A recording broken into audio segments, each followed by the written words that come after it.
शिवे सर्वात साधिके शरण्ये त्र्यंबके गौरी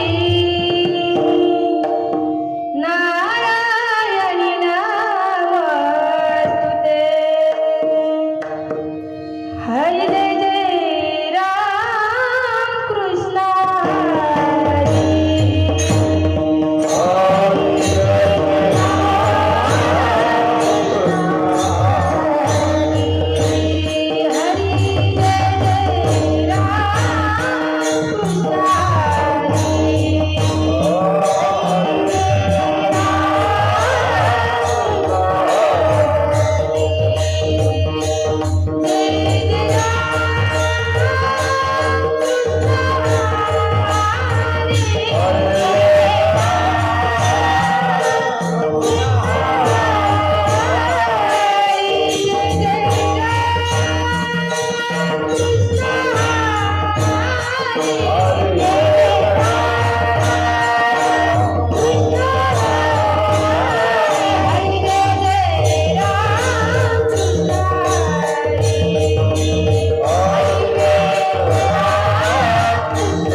रूप पाहता लोचनी रूप पाहता लोचनी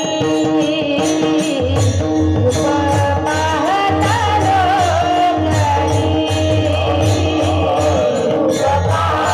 लोचनी रूप पाहता लोचनी रूप पाहता लोचनी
साधवया भक्ती काज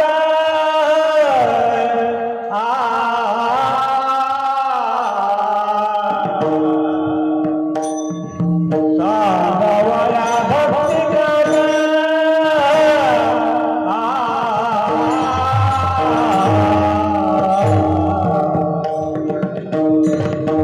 साधवया भक्ती काज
साधवया भक्ती काज नाही राग धरीत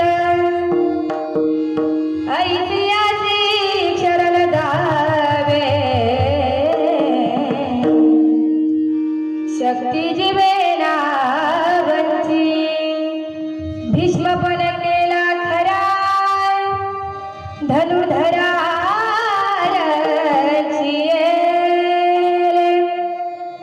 ऐतिहासिक शरण दावे शक्ती जीवेना वंची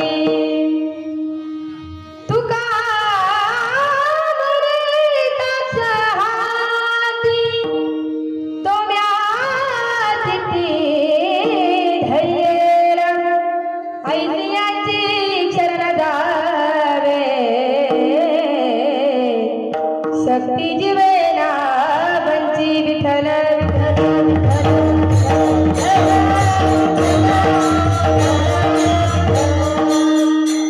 ओम नमोजी अध्याय वेद प्रतिपध्याय जय जय स्वरूपा देवा तुझी गणेशू सकलमती प्रकाशू मने निवृत्ती दासू अवधारी गजी वक्रतुंड महाकाय सर्व कोटी समप्रभ निर्विघ्नं कुरुं देव सर्व कार्येषु सर्वदा गुरुर्ब्रह्मा गुरुर्विष्णु गुरुर्देवो महेश्वरा गुरुर्साक्षात् परब्रह्म तस्मै श्री गुरवे नमः महायोग पीठे तटे भीमारात्यं वरं पुण्डलिकाय दातुं मुनीन्द्रं समाहारतिष्ठं प्रमानन्ददन्दनं परब्रह्मलिङ्गं भजे पाण्डुरङ्गं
नमस्कारोनी आता कलावन्य जीवो धरा धावतारं कलङ्कं तेजोधिकामोदिवक्त्रं खलानीशमाधापनोदारदक्षं समाधिस्थमूर्ति भज ज्ञानदेवम् ॐ नमो ज्ञानेश्वराय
मनोजवं मारुततुल्यवेगं जितेन्द्रिया बुद्धिमतां वरिष्ठं वातात्मजं वानरयूथमुख्यं श्रीरामदूतं शरणं प्रपद्ये चलो आवोजी पवन कुमार पधाराई गिरधर में चलो आवोजी पवन कुमार पधाराई गिरधर में चलो आवोजी पवन कुमार पधाराई गिरधर में चलो आवोजी पवन कुमार पधाराई गिरधर में चलो आवोजी पवन कुमार पधाराई गिरधर में चलो आवोजी पवन कुमार पधाराई गिरधर में चलो आवोजी पवन कुमार पधाराई गिरधर में चलो आवोजी पवन कुमार पधाराई गिरधर में राम जी को लाल लखन जी को लाल राम जी को लाल लखन जी को लाल राम जी को लाल लखन जी को लाल राम जी को लाल लखन जी को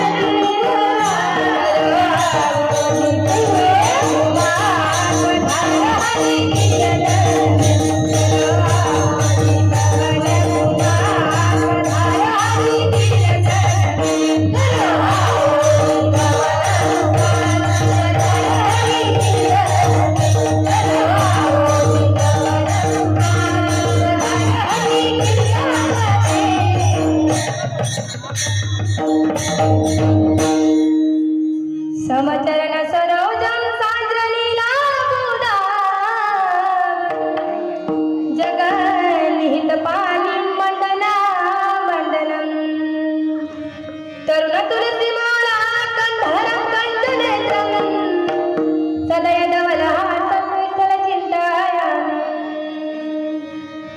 मस्तक हे पायावरी मस्तक हे पायावरी मस्तक हे पायावरी मस्तक हे पायावरी या बाळकरी संतांचा या बाळकरी संतांचा या बाळकरी संतांचा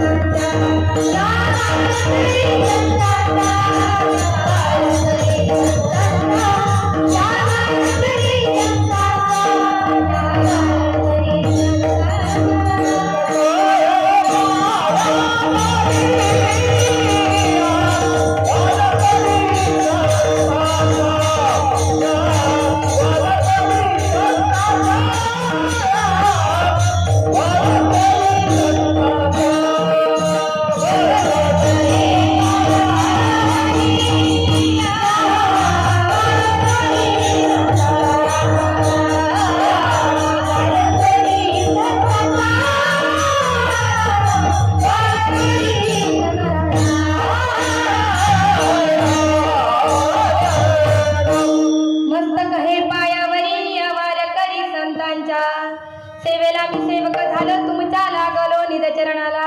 बघा पांडुरंग परमात्म्याला नमन झाले, संतांना नमन झाले, आता तुम्हाला नमन करते. लागून या पाया विनवितो तुम्हाला, लागून या पाया विनवितो तुम्हाला,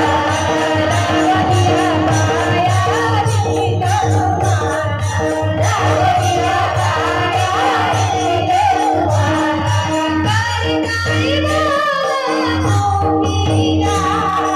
लागून या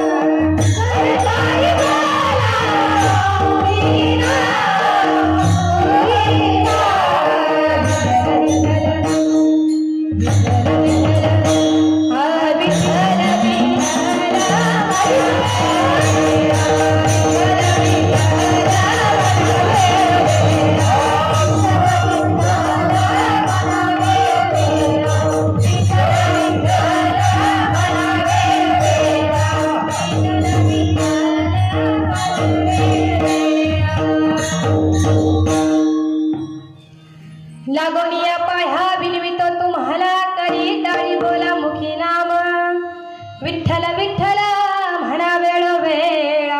कारण हा सुख सोहळा स्वर्गी नाही. जेव्हा जेव्हा विठ्ठल विठ्ठलाचे भजन होईल त्या त्या वेळेला मुखाने टाळी आणि हाताने हरिनाम घ्यायचं, बरोबर ना? हाताने टाळी आणि मुखाने देवाचं नामस्मरण करा. विठ्ठल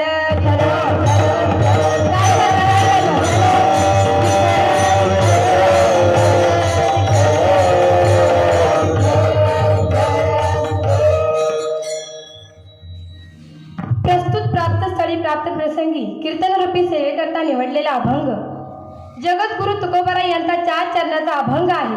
अभंगावर बोलण्यापूर्वी थोडासा परिहार द्यायचा की असे. बघा गीतं काही अनेक वर्षापासून दसऱ्याला कार्यक्रम ठेवत नाही. याच वर्षी प्रथमतः माझं कीर्तन म्हणजे नवीन कीर्तन, कोणीतरी आपल्या गावात नवीन कोणतरी कीर्तन करते म्हणून दसऱ्यानिमित्त कीर्तन ठेवले. असो, मग सेवेला सुरुवात करण्याआधी आजचे हरिभक्त परायण मृदुंगाचार्य नवनाथ दादा गुंदे यांचे मी आभार मानते. तसेच हार्मोनियम वादक, बघा परिहार देण्यात जास्त वेळ न घालवता नंतर परिहार देते. विठ्ठल विठ्ठल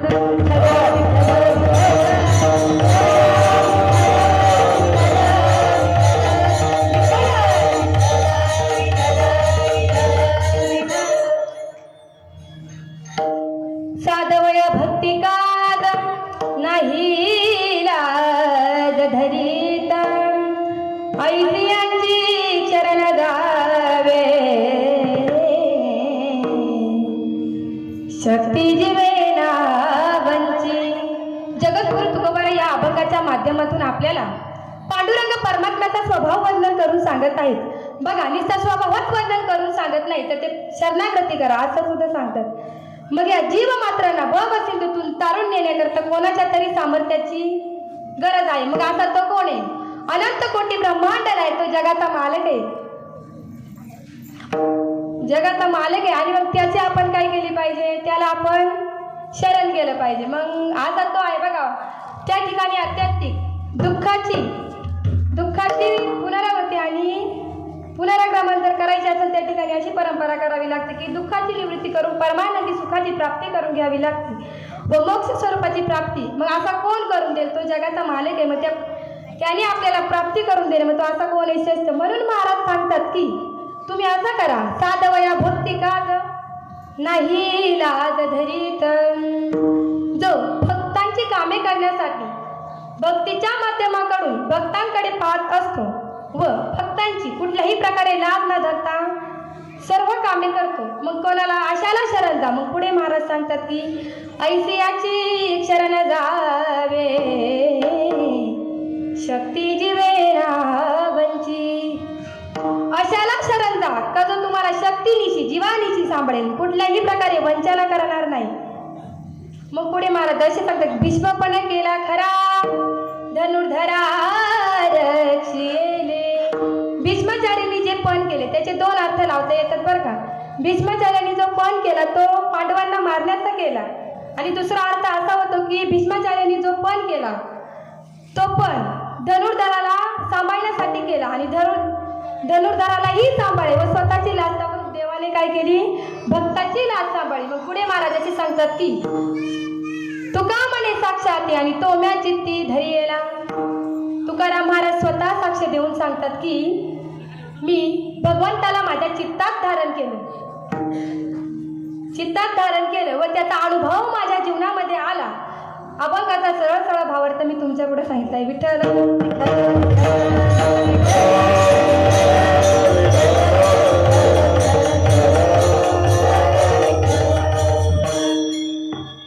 एका साधकाने असा प्रश्न केला की देवाने काम कोणाचं केले आणि कधी केले? काकड्यामध्ये सुंदर असं प्रमाण आहे, उच्च निच्च काही नेणे भगवंत आणि तिसते भाव भक्ती देखून या. बघा, देव श्रीमंत गरीब कुठल्याही जातीपातीचा भेदभाव करत नाही. देव सर्वांना समान असतो.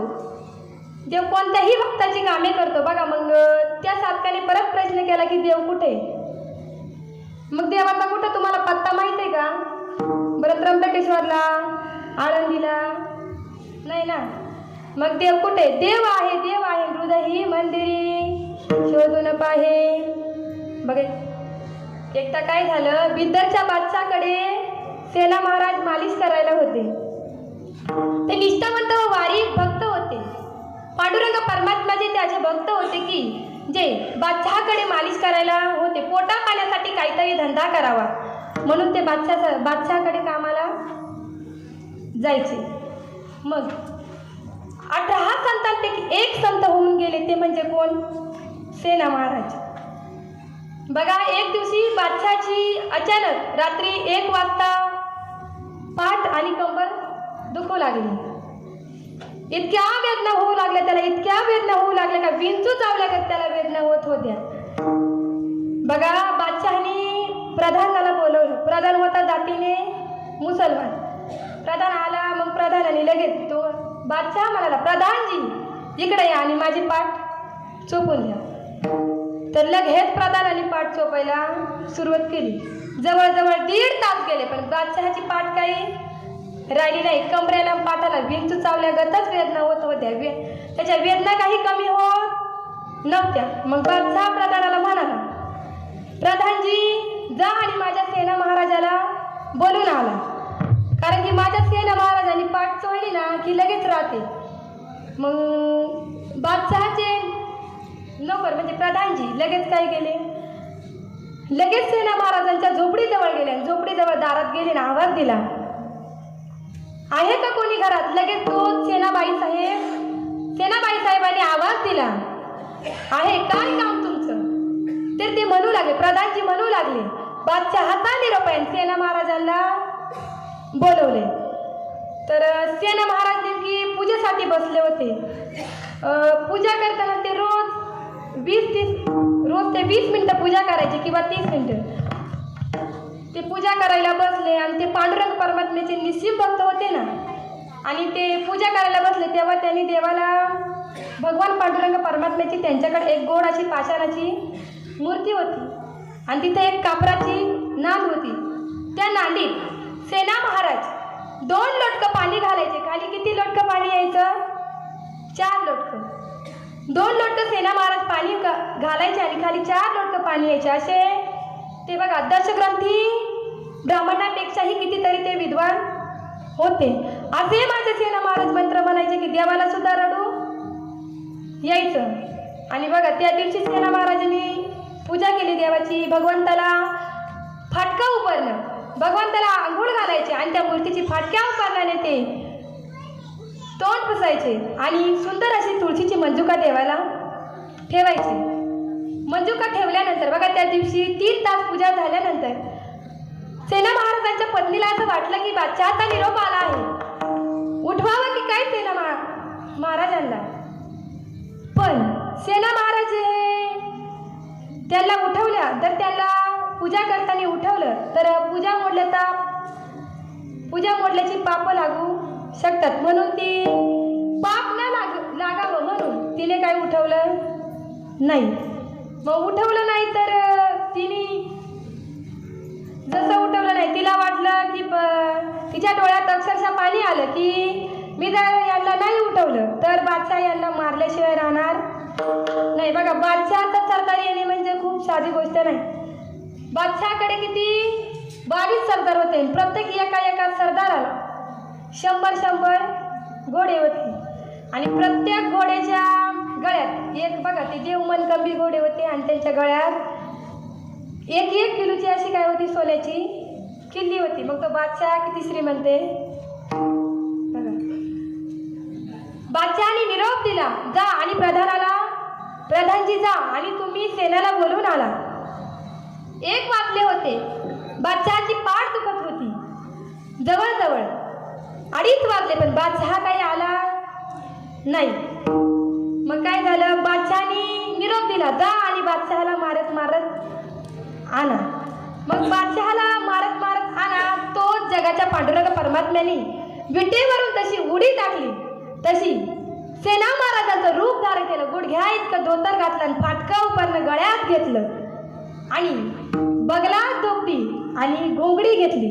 तसेच बादशहाच्या महाद्वारापर्यंत गेले. जसे ते महाद्वारापर्यंत गेले तसे तिथेच लगेच प्रधानाचे नोकर आले. मग प्रधानाचे नोकर आले. तसंच बादशहाची पाठ सोडण्याकरता सेना महाराज लगेच तिथून गेले. सेना महाराजांची पाठ सोडण्याकरता स्वतः जगाचा मालक आला आहे. तिथं जगाचा मालक आल्यामुळे बघा बादशहाची कंबर इतकी दुखत होती की त्याला वेदना सहनच होत नव्हत्या. जसे सेना महाराज गेले तसे काय झाले, त्यांनी सोन्याच्या वाटीत काय दिले, तेल दिलं. सोन्याच्या वाटीत जसं त्यांनी तेल दिलं तसं देवानी फक्त 5 बोटे बुडवली आणि काय केलं, बादशहाच्या पाठीपासून तर कमरेपर्यंत फिरवली आणि लगेच बादशहाची कंबर राहिली. बादशहाला वाटलं की सेना महाराज काय आहे तुझ्या की तू माझी इतक्या विंचू चावल्यागत मला वेदना होत होते आणि तू मला 10 सेकंदाच्या आत तू माझी पाठ बरी केली. बादशाह खुश झाला. बादशाह याच्याकडे पाहून खुश झाला सेना महाराजांकडे. ते सेना महाराज होते का हो, ते देव होते ना. मग देव आणि त्यांची पाठ चोकल्यामुळे सांगा लगेच राहील ना. मग लगेच राहिली. जशी पाठ राहिली तशी बघा बादशाह खुश झाला सेना महाराजांवर. सेना महाराजांना 2 मुठी मोहरे देण्याचं ठरवलं. बादशहाने 2 मुठी मोहरे सेनेला दिली आणि सेना महाराज काय केले, पुन्हा आपल्या पांडुरंग परमात्मा पुन्हा आपल्या विटेवर जाऊन उभा राहिला. बघा तोच 3 तास झाले आणि सेना महाराजांना जाग आली. सेना महाराजांची पूजा आटपली आणि सेना महाराज उठले. आज तब्बल ते म्हणू लागले की मला 3 तास पूजा करण्यात लागले. मग आता हा मला बादशहा काही मारल्याशिवाय राहणार नाही. मग बादशहाच्या दारात गेले व बादशहाकडे गेले. बघा त्यांनी पायात चप्पल घातली, चपलीचं दोड आणि सुंदर अशी बघा घोंगडी घेतली आणि धोपटी घेतली आणि निघाले. जसे निघाले तसे बादशहाच्या महाद्वारापर्यंत गेले. तिथे त्यांच्या सैनिकांनी काय केलं, त्यांना आत नेलं. जसे आत गेले तसे ते म्हणू लागले, माफ करा महाराज, मला चुकी झाली माझ्याकडून, पुन्हा असं होणार नाही. कारण की तब्बल मला रोज मी 20च मिनिटं पूजा करतो ना, आज मला 3 तास तब्बल माझी पूजा करण्यात वेळ गेला. मला यायला शक्य नाही झालं. पुढच्या वेळेस असं होणार नाही, माफ करा. बादशाह म्हणू लागला, अरे सेना वेळाच का काय रे तू? सकाळीच तर तू येऊन गेलास ना, माझी पाठ चेपून दिली. तर मग सेना महाराज म्हणू लागले, नाही हो. पुन्हा म्हणू लागले, 2 मुठी मोहरे दिलेत ना, ते कमी झालेत का हो तुम्हाला? सेना महाराजांनी धोपटी उघडली, मग तसे त्यांना 2 मुठी मोहरे दिसले. तेच त्यांच्या डोळ्यात पाणी आलं व ते घरी गेले. पत्नीला म्हणू लागले, अगं तू मला पूजा करताना उठवलं नाही, तू पापी नाही. तू मला न उठवल्यामुळे माझ्या जगाच्या मालकाला पांडुरंग परमात्म्याला बादशहाची पाठ चिपून द्यायला लागली. म्हणून बघा, भगवंत जो आहे भक्तांची कामे करण्यासाठी कुठल्याही प्रकारची लाज धरत नाही. म्हणून अभंगाचं प्रथम चरण. साधवया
नाही लाज धरीत नाहीसी यांची चरण जावे. बघा, भगवंत भक्तीच्या माध्यमातून भक्तांकडे पाहत असतो. म्हणून आपणही भगवंताची सेवा केली पाहिजे. बघा, आपल्याला तितकं नाही पण थोडं तरी प्राप्त होईल. म्हणून बघा, पुण्याचं SP कॉलेज होतं बरं का. SP कॉलेजमध्ये मिरिटचेच विद्यार्थी तिथं त्यांना ॲडमिशन देत होते. सद्गुरू मामासाहेब दांडेकर, सोनीपंथ दांडेकर हे बघा जगद्गुरू वारकरी संस्थेचे बघा ते अध्यक्ष होते. ते अध्यक्ष राहिले त्या काळाला सोनीपंत दांडेकर बघा परशुराम महाविद्यालयाचे ते प्राध्यापक सुद्धा होते आणि ते प्राध्यापकही होते म्हणून आणि ते पांडुरंग परमात्म्याचे निस्सिम वारकरी सुद्धा होते. आणि सद्गुरू जोग महाराजांच्या संस्थेतला जे ताईत आहे ते दांडेकर मामासाहेब यांच्या गळ्यात जसं त्यांनी बांधून दिलं होतं. दांडेकर मामासाहेब बघा ते शाळेत एक नंतर शिक्षक होते. त्यांना पांडुरंग परमात्म्याची वारी चालली होती. पांडुरंग परमात्म्याची पुढे वारी येणार होती की त्यांना वारीला जायचं होतं. ते परमिशन काढायला म्हणजे परवानगी घ्यायला गेली ती की मला 20 दिवस वारीला जायचे, मला परवानगी मिळेल का? तर त्यांनी परवानगी देण्यास नकार दिला. दांडेकर सर तुम्हाला जर परवानगी पाहिजे असेल तर तुम्हाला जर वारीलाच जायचं असेल ना तर तुम्ही राजीनामा द्या. राजीनामा द्या म्हटल्यावर दांडेकर सर म्हणू लागले की मी राजीनामा द्यायला तयार आहे, राजीनामा देईल पण पांडुरंग परमात्म्याची वारी काही चुकवणार नाही. बघा वारी जवळ आली. दांडेकर मामा वारीला गेले. जसे वारीला गेले 20 दिवस ते वारीला भजन म्हणत मस्त जय जय राम कृष्ण हरी असे भजन म्हणत ते जात होते. भजन म्हणत ते जात होते तेव्हा त्यांना वाटेत एक अचानक असे असतात काही महाभारत भेटला एक माणूस. तो म्हणू लागला की तुम्हाला काही काम आहे का? नाही हो, तुम्ही वारीला आले, देव तुम्हालाच बोलवतं, बरं आम्हाला का बोलवत नाही? बरं जे बालवाडीचे जे शिक्षक आहेत ना असे म्हणजे असे कोणतेही असतात त्याला विज्ञानाचं महत्त्व फार आहे. पण जिथं विज्ञान संपतं त्याला माहीत आहे की जिथं विज्ञान संपतं तिथं आपलं आध्यात्मिक क्षेत्र सुरू होतं. आणि ज्ञानोबारायांनी आध्यात्मिक क्षेत्र बघा विज्ञानाचे दृष्टांत म्हणजे विज्ञानाचे जे सिद्धांत आहेत ते आपल्याला दृष्टांत म्हणून आध्यात्मिक माध्यमाच्या द्वारे आपल्याला काही ते समजावून सांगितले आहे. म्हणून आपलं काय आध्यात्मिक क्षेत्र खूप श्रेष्ठ आहे. विठ्ठल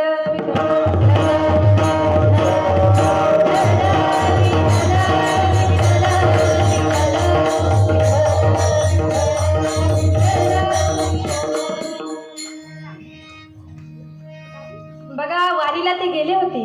वारीवरून परत आले आणि तोच आपल्या विद्यालयात ते गेले. विद्यालयात ते गेल्यानंतर पहिले ते प्रिन्सिपल सरांकडे म्हणजे प्राचार्यांकडे गेले ते आणि आपला राजीनामा घेऊन गेले. हा घ्या माझा राजीनामा, तुम्ही मला सांगितलं होतं वारीला जाऊ नका, तर ही मी वारीला गेलो म्हणून राजीनामा तुम्ही घ्या. तो राजीनामा दिला आणि प्राचार्य बोलू लागले की अरे अहो दांडेकर सर, तुम्ही काय वेडे आहेत का हो?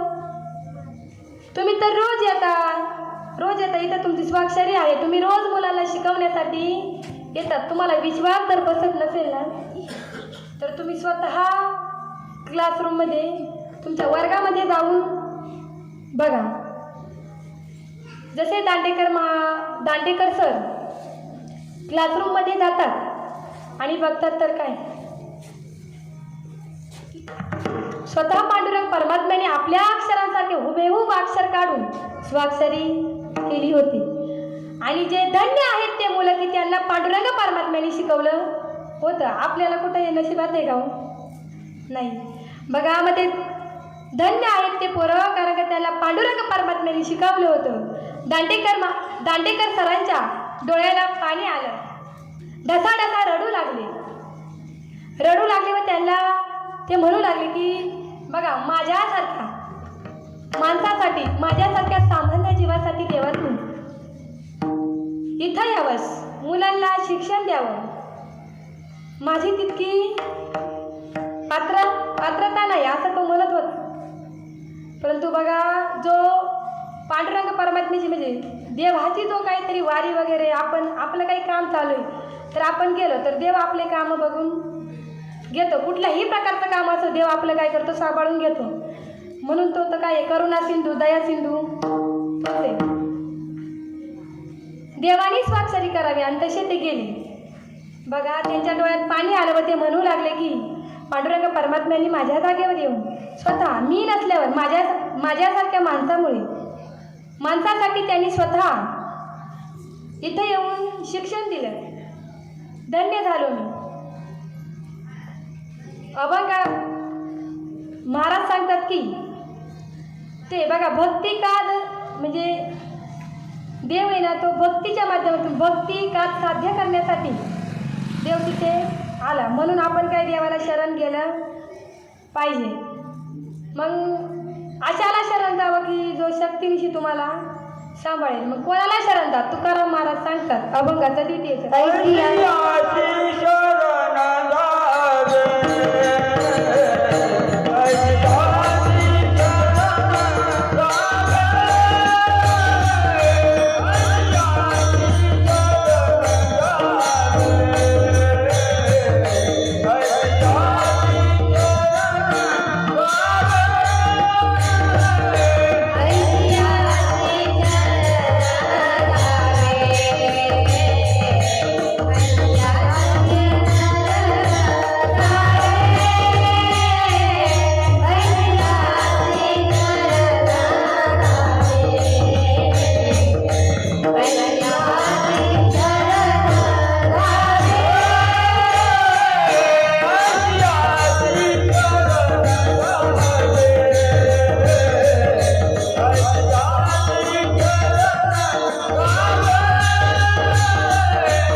आपण कोणाला शरण गेलं पाहिजे बरं? पांडुरंगाला. तर बघते तुमचं लक्ष आहे की नाही बघा. म्हणून आपण पांडुरंग परमात्म्याला शरण गेलं पाहिजे. शरण देवाला जर आपण शरण गेलो ना तर देवाला आपली सगळीच काळजी असते. कुठल्याही संकटातून असू द्यावं तो आपल्याला काढतो. कुठलंही संकट तो आपल्यावरून काढून लावतो म्हणजे संकट निवारतो. जो असा देव आहे की त्यांनी आपल्या संकटांना प्रत्येक भक्ताच्या संकटांना तो माफ करतो. म्हणून बघा भगवंताची आपण काय करा ऐसियाची शरण जावे आणि शक्ती जीवे म्हणजे त्याला आपण शरण केल्याशिवाय तो त्याची शक्ती आपल्याला कुठल्याही प्रकारे वापरू शकतो. वापरतोच म्हणजे शकतो नाही. ज्यांनी भक्ती केली तर देवाला शरण केला त्याला देव सुद्धा काय करतो आपलं मानतो. बघा म्हणून आपण करतो का हो देवाची भक्ती? बरं कोण कोण करतं इथं मला सांगा. नाही करत कोणीच? करतोय ना सगळे करतात का? बरं मग सगळे करतात. बरे बरे सगळ्या तुम्ही देवाची भक्ती करतात तर देव तुमची सगळ्यांची कामं करो हीच माझी इच्छा आहे. बरं देवाने सगळ्यांनी तुमची कामं केली पाहिजे म्हणून तुम्ही सुद्धा असे या बघा. या दांडेकर बघा तुम्ही सेन महाराजांसारखे किंवा दांडेकर महाराजांचे अनेक संत होऊन गेले की ते देवाला शरण गेले. तुम्हाला जसं वाटेल ना तसं थोडं थोडं कवाय ना देवाचं तुम्ही नामस्मरण करत जा. कारण का नामस्मरण केलं तुम्हाला थोडं तरी पुण्य भेटेल. नाहीतर याच्या त्याच्या या समजून तुम्हाला काय म्हणायचं मला जमाल का? मी नाही म्हणत बरं का, तुम्ही समजले म्हणजे तुम्हाला कळाल. असं करून चालणार नाही म्हणून तुम्ही काय करा, शरण जा देवाला. मग शक्ती जीवे तो कुठल्याही प्रकारे वंचना करत नाही, वंचित ठेवत नाही आपल्याला. मग भीष्म मग पुढे महाराज सांगतात की भीष्माचार्यांनी काय केला, पण केला. भीष्माचार्यांनी जो पण केला ना तो निष्पांडवी पृथ्वी करण्याचा केला. कारण तेथे त्या युद्धामध्ये पांडव मरत नव्हते, पांडव जिंकत होते आणि कौरवांचं सैन्य मरत होते. कौरवांना बघा दुर्योधन कसा होता, कपटी होता आणि दृष्ट. दुर्योधन कपटी होता आणि दृष्ट होता, मात्र त्याला साथ मात्र कर्णाची चांगली. कर्ण मित्र सखा असल्यामुळे त्याची बघा साथ कशी होती चांगली. पण कर्ण दृष्ट आणि कपटी असल्या कारणाने तो भीष्माचार्यांना बोलला की लाज नाही वाटत का हो तुम्हाला? लाज कशी वाटत नाही की तुम्ही लढतात आमच्या बाजून, लढताना आमच्या बाजून दिसतात आणि खरं लढतात पांडवांच्या बाजून. तुम्हाला काही जीवाला वाटत नाही का? तसे भीष्माचार्य पितामह म्हणू लागले की बस धन्य झालो की मी तुझ्यासोबत कितीतरी वेळा बघा आजपर्यंत मी तुझ्यासोबतच लढत होतो आणि आज तू माझी लाज काढली. भीष्माचार्यांना अतिशय तिथे राग आल्याने भीष्माचार्यांनी प्रतिज्ञा केली अशी की उद्या सकाळपर्यंत निष्पांडवी पृथ्वी करीन. मग दुर्योधन म्हणाला, दुर्योधन कसा होता, उलट उत्तर देणारा. दुर्योधन लगेच म्हणाला भीष्माचार्यांना की पितामहा तुम्ही जर पांडवांना जर निष्पांडवी पृथ्वी करण्याचा जो पण प्रतिज्ञा केली ती प्रतिज्ञा जर तुम्ही खरी केली नाही तर तुम्ही काय करशाल?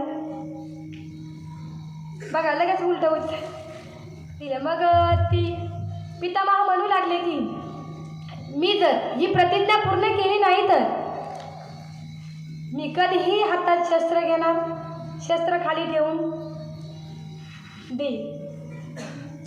बघा मग तसे श्रीकृष्णाला जेव्हा हे कळलं तेव्हा भगवान श्रीकृष्ण लगेचच अर्जुनाच्या छावणीत जाण्याकरता निघाले.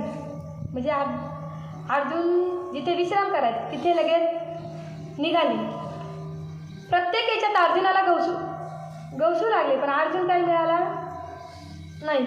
सापडावून परमात्मा थकले. नंतर अर्जुन सापडला.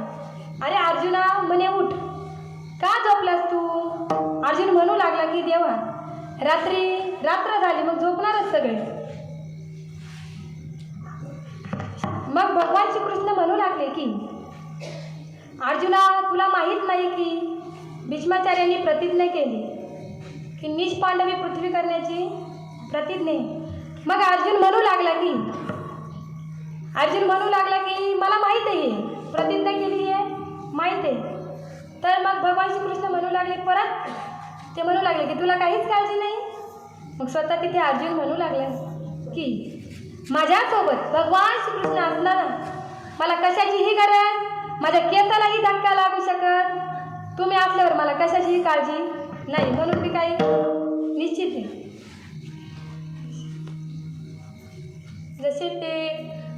तसेच भगवान श्रीकृष्ण लगेच द्रौपदीकडे निघाले. जसे द्रौपदीकडे निघाले तसे द्रौपदीची पण ते विश्राम करण्याची जागा सापडत गेली. द्रौपदीला उठवलं. द्रौपदी, मी सांगेल तिथपर्यंत तू माझ्या मागे चल. मग द्रौपदी लगेच आवरून निघाली आणि तिथं बघा पितामह, तिथं ब्रह्ममुहूर्तावर ते भीष्माचार्य पितामह सकाळी सकाळी ते तिथे राहायचे. मग भगवान श्रीकृष्णांनी जसे द्रौपदीला घेतले तसे ते निघाले आणि भीष्माचार्यांकडे निघाले. बघा द्रौपदीला ते सांगू लागले की तू माझ्यासोबत चल. बघा डोक्यावर घोंगडी आणि हातात कंदील आणि द्रौपदीला ते म्हणू लागले तुझ्या पायातल्या चपला वाजतील म्हणून तू काय कर, तुझ्या पायातल्या चपलाची जोड आहेत ना ते माझ्या हातात दे. मग भगवान श्रीकृष्णांनी द्रौपदीच्या पायातले जोडे म्हणजे पायातली जी चप्पल आहे ती त्यांनी आपल्या एका हातात घेतली आणि डोक्यावर घोंगडी घेतली आणि एका हातात कंदील घेतला. जसे ते निघाले तसे भीष्माचार्यांकडे निघाले. मग तिथे त्यांना तिथं दुर्योधनाची पत्नी येणे अगोदर त्यांना काय करायचं असतं, तिथे जायचं असतं. दुर्योधनाची पत्नी येणे अगोदर, कारण का दुर्योधनाची जर पत्नी आधी गेली तर आशीर्वाद कोणाला मिळाला आधी? दुर्योधनाच्या पत्नी. तो आशीर्वाद द्रौपदीला मिळावा म्हणून भगवान श्रीकृष्ण द्रौपदीला घेऊन निघाले. तसे ते कंदील पेटवून अंधारात काही गेले ते निघाले. तिथं जातात आणि सांगितल्यानुसार द्रौपदी तुला माहीत आहे मी काय सांगितलंय, जा बरं तू भीष्माचार्यांच्या पाया पड. जशी तू जाशील गेल्या तू पहिले बांगड्या वाजवायच्या आणि जसा भीष्माचार्याने आशीर्वाद दिला तसं तू काय करायचं, लगेच बोलतं व्हायचं. द्रौपदी निघते. द्रौपदी भीष्माचार्यांजवळ जाते. द्रौपदी जशी भीष्माचार्यांजवळ गेली तशी तिने भीष्माचार्यांचं दर्शन घेतलं आणि काय केलं, हातातल्या बांगड्या खुळखुळ अशा वाजवल्या. जशा बांगड्या वाजवल्या तशा भीष्माचार्यांनी लगेच आशीर्वाद दिला. सौभाग्यवती मग तिने लगेच आशीर्वाद देतात. द्रौपदी लगेच म्हणू लागली की देवा तुम्ही मला हा आशीर्वाद दिला, तू या जन्माचा का पुढच्या जन्माचा? पण देव तिथं काहीही बोलले नाही. भीष्माचार्य द्रौपदीला म्हणू लागले की द्रौपदी तू गुणवान आहेस, तू एकटी आलीस का तुला कोणी सोबत आले? तर ती म्हणू लागली की मी माझा जोडा सांभाळणारा माझ्या काय आलाय सोबत आलाय. जसा जोडा सांभाळणारा सोबत आलाय तशी ती तिथून भीष्माचार्य म्हणू लागले की कोण आहे बरं तुझा जोडा सांभाळणारा, बघू दे तरी मला. मग ते भीष्माचार्य आणि द्रौपदी निघाली. हातात कंदील घेतला आणि देवाकडे जाताना निघाले.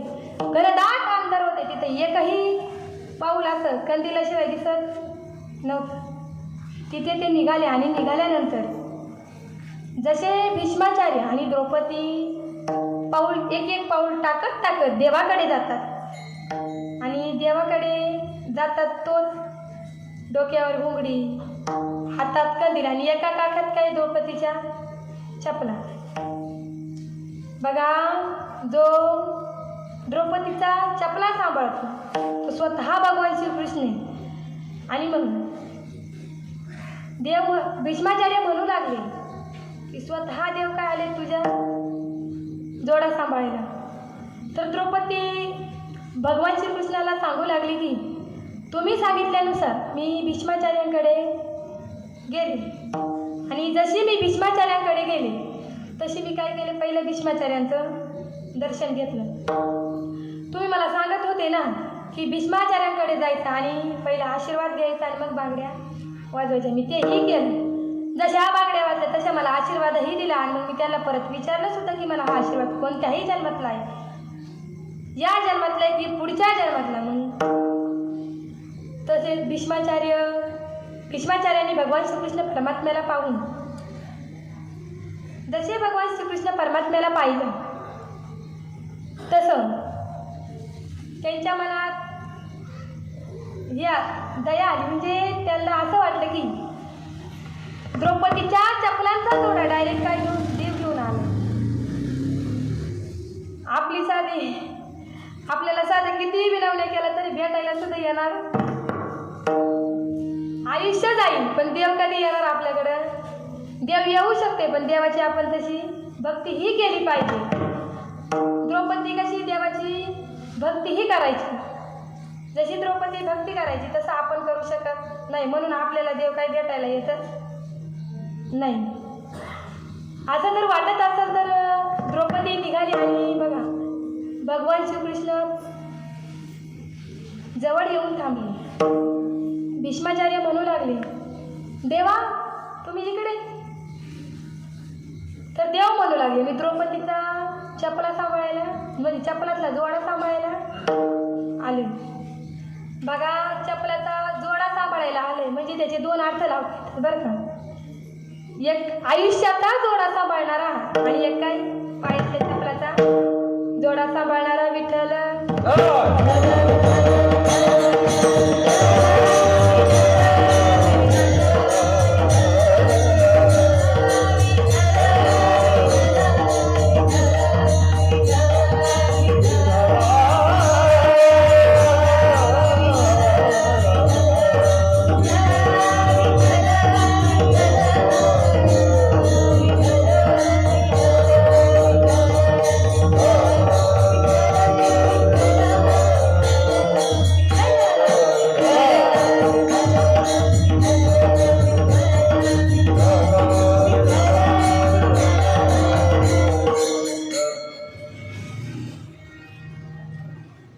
तसे भीष्माचार्य देवाकडे गेले आणि देवाला पाहिलं तर जिचा चपला देव सांभाळते. बघा देव तारीन त्याला कोण मारी.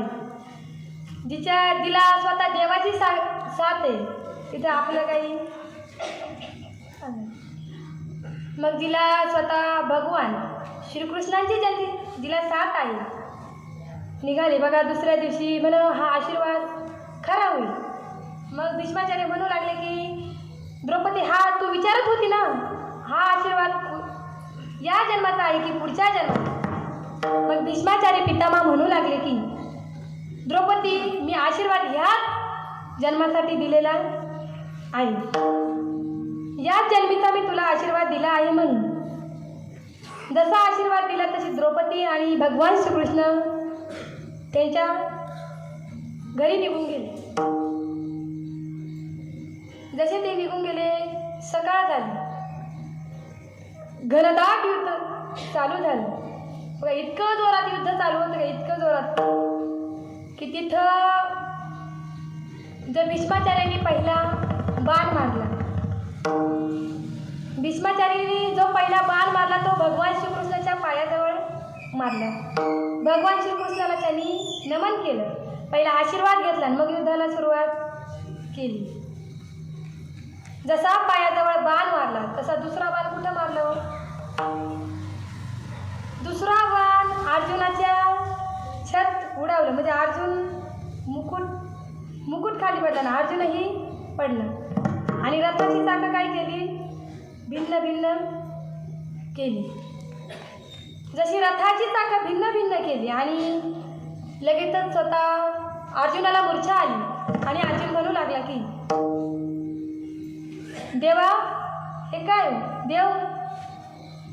देवाने तसं लगेच रथाचं चाक उचललं आणि भीष्माचार्यानं युद्ध करण्यासाठी उचललं. भीष्माचार्य म्हणाले देवा थांबा, मी मनोमन असं म्हटलं होतं की मी तुम्हाला शस्त्र घ्यायला हातात शस्त्र घ्यायला लावत आणि मग तुम्ही हातात शस्त्र घेतलं आणि माझी जी प्रतिज्ञा पूर्ण झाली. मग निष्पांडवी पृथ्वी करण्याची एक बघा देवाने काय केलं, भक्ताची लाज राखण्यासाठी तो पण खरा केला. मग तो पण धनुर्धराला सांभाळण्याकरता मग जेव्हा त्याला अर्जुनाला मूर्छा आली ना तेव्हा अर्जुनाचं त्यांचं युद्ध चालू होतं. त्या युद्धामध्ये अर्जुन ते तिकडून बाणांचा वर्षाव चालू होता, इकडून ते युद्ध करायचे, तेही तिकडून युद्ध करायचे. जसे ते युद्ध करायचे तसे भीष्माचार्य बघा जसं भगवान श्रीकृष्ण म्हणू लागले की भगवान श्रीकृष्ण म्हणू लागले की म्हातारा आज काय दिसतंय तापलेलं, काही खरं नाही वाटतं आज आपलं. आपण हे असंच म्हणतो ना, म्हातारा आज तापलेलं दिसतंय, काही खरं नाही. मग काही खरं नाही तर मग अर्जुन म्हणू लागला की म्हातारा तापलेलं आहे ना. मग जसं देवाने काय केलं, देवानेही इकडून म्हणजे अर्जुनाचं आणि त्यांचं युद्ध चालू होतं. आणि द्रौपदीला काय मिळालेलं होता, अखंड सौभाग्यवती बघ बघा, जिचा चपलाचा थोडा सांभाळायला स्वतः जगाचा मालक आला, तिथे तिला भीष्माचार्याची प्रतिज्ञा काही मोडल्याचा प्रतिज्ञा मोडली. पण काय झाला खरा, म्हणून तो पण जो खरा करण्यासाठी भीष्माचार्यांनी देवाला शस्त्र घेतलं आणि भीष्माचार्यांचं युद्ध चालू होतं. भीष्माचार्यांनी काय केलं, हातात शस्त्र घेतलं. तिकडून अर्जुन म्हणू लागला, देवा न धरी शस्त्र हाती. तुम्ही सांगितलं होतं ना, सांगेल गोष्टी 4 लोकांना, म्हणजे सांगेल गोष्टी म्हणजे पुढे जसं युद्ध चालू होतं भीष्माचार्यांनी शस्त्र घेतलं, पुन्हा भीष्माचार्यांनी शस्त्र खाली ठेवून दिलं. भीष्माचार्यांचं आणि अर्जुनाचं युद्ध चालू होतं. त्या विठ्ठल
टाळी वाजवा.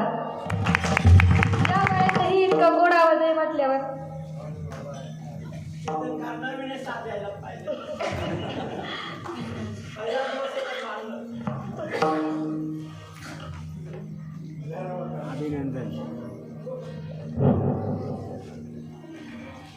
मग भीष्माचार्यांनी जो पण केला तो काय झाला, खरा झाला. अर्जुनाचा विजय म्हणजे पांडव विजय झाले आणि कौरव बघा.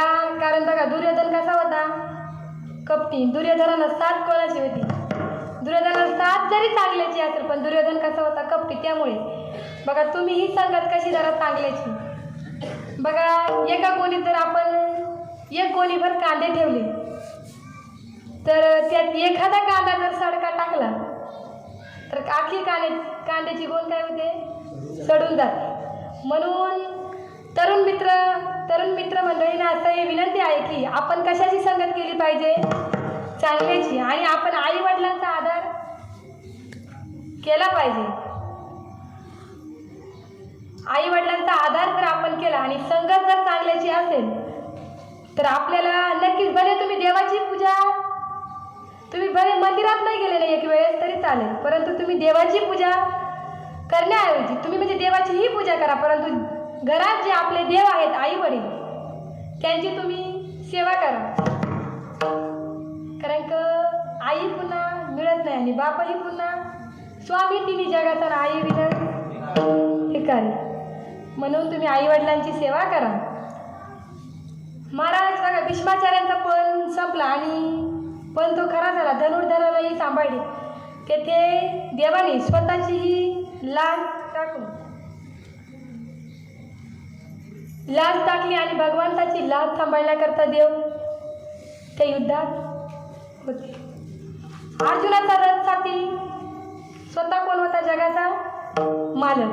मग त्याला कशाची चिंताच नव्हती. बघा त्यांनी युद्ध, त्याला त्यांचे जे लढण्याचं सैन्य होतं ते आधीच जेव्हा ते युद्ध करताना तेव्हा त्यांना दुर्योधनाला आणि पांडवांना काही एखाद्याला लढण्याचं ते सैन्य होतं ना सगळी ते एका बाजूला आणि भगवान श्रीकृष्ण एका बाजूला. त्यांना निवड करायची होती की सैन्य घ्यायचं की भगवान श्रीकृष्ण घ्यायचे. तर दुर्योधन कपटी होता, त्याच्या मनात नेहमी तो आतल्या गाठीतला होता असं म्हणायलाही काही हरकत नाही. त्यानं देवाला न घेता त्यांनी सैन्य घेतलं. का आता सैन्य घेतल्यावर आपला विजय नक्कीच आपला विजय होईल म्हणून त्यांनी सैन्याला घेतलं, पण विजय काही त्याचा झाला नाही. मग पांडव हुशार होते आणि देवाची ते बघतो. पांडवांनी स्वतः भगवान श्रीकृष्णाला घेतलं. मग भगवान श्रीकृष्ण असल्यावरती ते कोणालाही कोणाची गरज पडत. भगवान श्रीकृष्ण असणारा द्रौपदीच्या केसाला सुद्धा धक्का लागला का? द्रौपदीच्या केसाला सुद्धा धक्का लागत नाही. म्हणून आपण सुद्धा भगवंताची सेवा करा. बघा पांडुरंग परमात्मा, बघा देव, आपणही या ठिकाणी देवाला बोलवू शकतो, पण कसं आपण देवाची त्या ठिकाणी तशी त्यांची जशी भक्ती होती तशी आपली ही भक्ती पाहिजे. पण आपल्याकडं ती कोणाकडंच मला दिसली नाही का? नाही, मलाच कळलं. तुम्हाला काय वाटतं?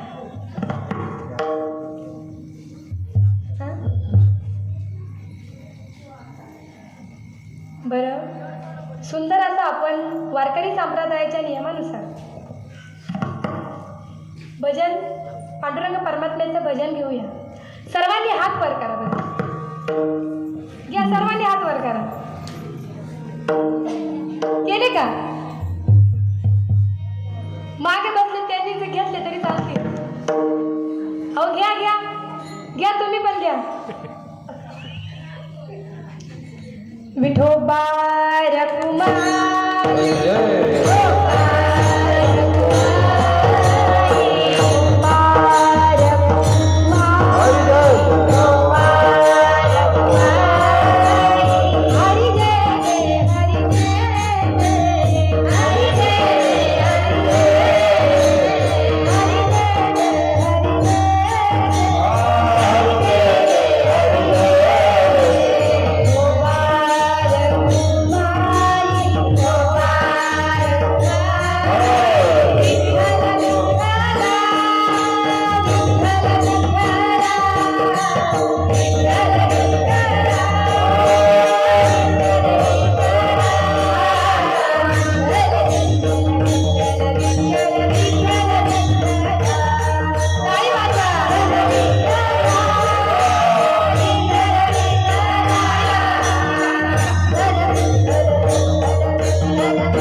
तुका म्हणे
स्वामी देवनयिता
बरं असू द्या.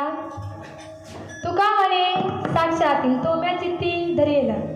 तुकाराम महाराज स्वतः साक्ष देऊन सांगतात की भगवंताला चित्तात धारण, मी माझ्या भगवंताला चित्तात धारण केलं आणि तो अनुभव माझ्या जीवनामध्ये आला. बघा, यथामती यथा अवकाश. आपली वेळ झालेली. यथामती यथा अवकाश या अभंगावर बोलण्याचा मी प्रयत्न केलेला आहे. बघा, या ठिकाणी उपस्थित असलेले गायनाचार्य, मृदुंगाचार्य आणि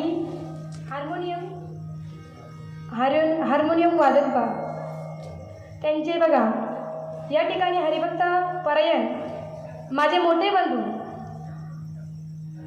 नवनाथ दादा कुंदे याही तितक्या लांब अडसऱ्यावर मी इथपर्यंत कीर्तनाला आले, त्यांचेही मी आभार मानते. तसेच दुसरे मृदुंगाचार्य आपल्या गावचं भूषण माझेच बंधू महेंद्र महाराज घारे, त्यांचेही आभार व्यक्त करते. हो, गायनाचार्य येथे असलेले माझी मोठी बहीण, मला गुरुसारखं जे गुरुस्थानी असणारी माझी मोठी बहीण म्हणजे तेजश्री ताई कुंदे, त्याही इथं या ठिकाणी उपस्थित आहेत. त्यांचंही मी मनापासून आभार मानते. टाळी वाजवा एकदा त्यांच्यासाठी. तसेच गायनाचार्य सिस्टीम राजाराम दादा घारे, रूपचंद नाना सूर्यवंशी, आमचे रामदास दाजी, पुरुषोत्तम दादा. बघा, इथं माझ्या आत्या, तसेच नंदिनी ताई, हर्षदा ताई, नाडेकर बाबा. बघा, सगळ्यांचेच नावं मला इथं माहीत आहेत, पण मी सगळ्यांचे नाव घेऊ शकत. बघा, हार्मोनियमवाले बाबा आपले नाडेकर बाबा, त्यांच्यासाठी एकदा जोरदार टाळी वाजवा. आणि आपले दुसरे हार्मोनियम वादक खेताडे मामा, म्हणजे यांचंही मी आभार मानते. तसेच बघा, आमच्या विनेकरी ताई बघा, ज्या मला नेहमी साथ करतात की जा तू कुठेही कीर्तनाला जा, मी तुझ्यासोबत भजनाला जा, तू कुठेही येईल, अशा असणाऱ्या आमच्या हिरा बाई, त्यांचंही मनापासून अभिनंदन. बघा, तसेच लाऊडस्पीकर सिस्टीमवाले गाणं विठ्ठल भाऊ घारे, त्यांच्यासाठी एकदा जोरदार टाळी वाजवा. बघा, इथं उपस्थित असलेले बघा, इथं शूटिंग काढण्यासाठी जे आहेत ते माझे चुलते गोविंद बाबा घारे आणि इकडं माझे भाऊ बंधू रामदास भाऊ घारे. बघा, ज्यांच्यामुळं मला परमात्मा, ज्यांच्यामुळे मी भजन म्हणायला लागले, परमात्मात येण्याची सुरुवात माझी ज्यांच्यामुळे झाली, असे असणारे माझे आजोबा, त्यांच्यासाठी एकदा जोरदार बघा, त्यांच्यामुळं घरात कुठे ना कुठंतरी हा वार्ता चालू आहे, त्यांचाही मी आभार मानते. तसेच माझे वडील, त्यांचाही मी आभार मानते. माझी आई, म्हणजे सगळेच माझे इथं तुम्ही बसले समस्त गावकरी मंडळीच्या चरणी नतमस्तक होते. सगळ्यांना बघा, लहान थोर सगळ्यांचं मी आभार मानते, कारण का सगळ्यांची नावं मला माहीत आहे. मी इथं प्रत्येकाचं नाव घेऊ शकत नाही, म्हणून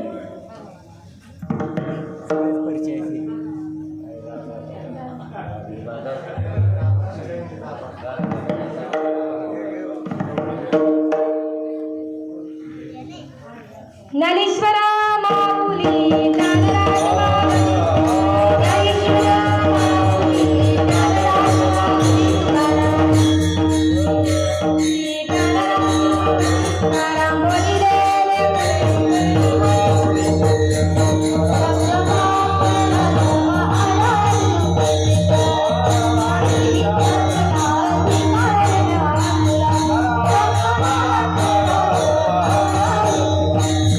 तुम्हा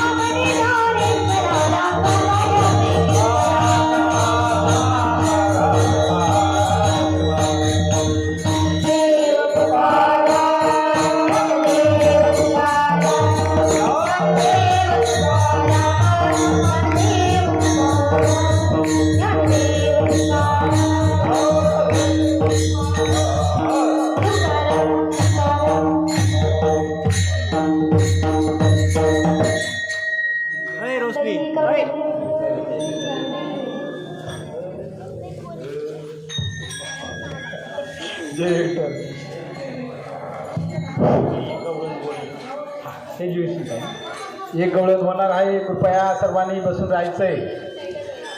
तेजस्विनी ताई गान सम्राट तेजस्विनी ताई खुंदे का खुंदे या एक गवळण बोलणार आहेत. तरी सर्वांना बसून घ्यायचंय जागेवरती. खऱ्या अर्थाने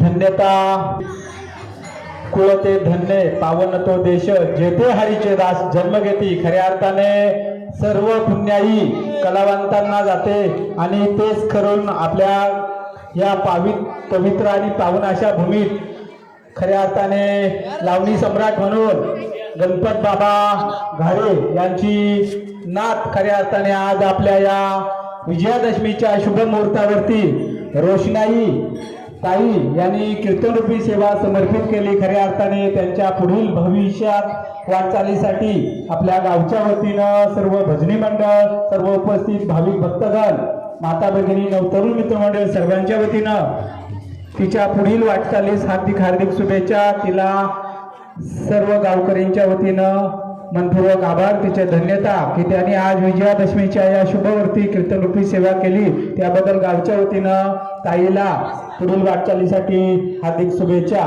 कृपया सर्वांनी बसून राहायचंय. हे गवळण होणार आहे.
रे